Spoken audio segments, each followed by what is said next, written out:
Joseph Atkunda suffered from severe depression and tried to commit suicide several times.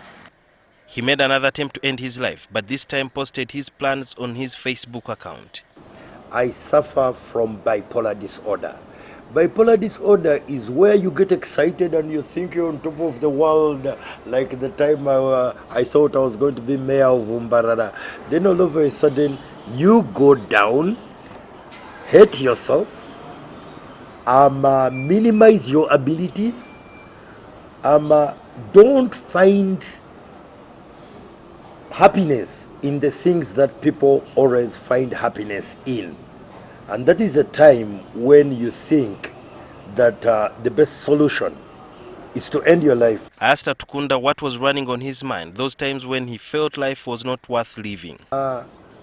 Look at my teeth.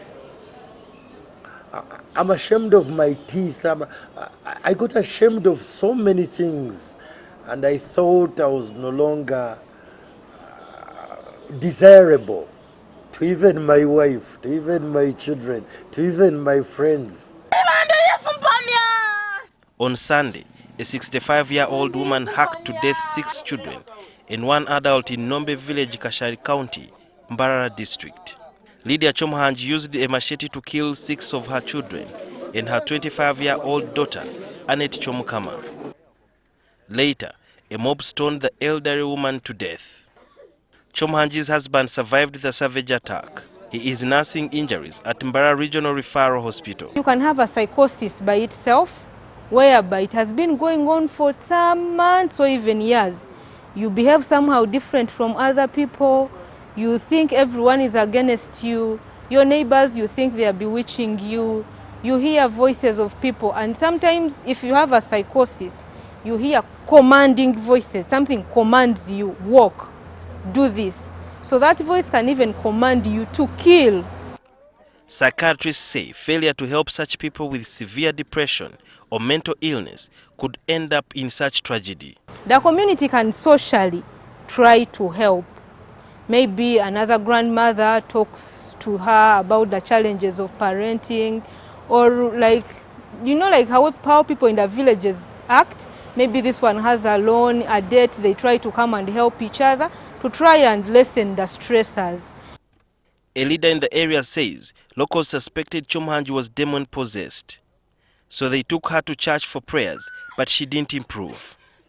I asked some leaders from the Pentecostal faith in the Muslim community what help they can offer to such mentally sick people. We do, I would say, a quick diagnosis. Those that are mild, would share with them, encourage them with the word of God, but also direct them to more professional people. Like if somebody has a sleep disorder, we will pray, but that does not mean it will necessarily come to an end. Once you are labeled to be mentally ill, sometimes family will neglect you, friends would reject you.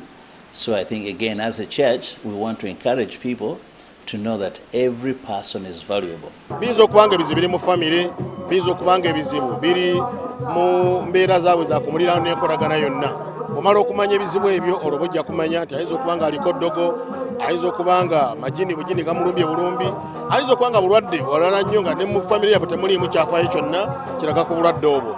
Bwe tukizuula temuliimu kyafaayo kyonna tumutwala mu basawo ab'emitwe ne bamujjanjaba. Last month, Watoto Church in Kampala registered at least 10 cases of people suffering from severe depression to a point of wanting to commit suicide. Experts say that the moment you see people's behavior change, especially those who are suffering from mental illness, it's important not to abandon them, but rather try to help them out and give them social support and maybe seek medical advice or even treatment in order for them not to go to the extreme of ending their lives or even ending the lives of others. Sudil Biarhanga, NTV.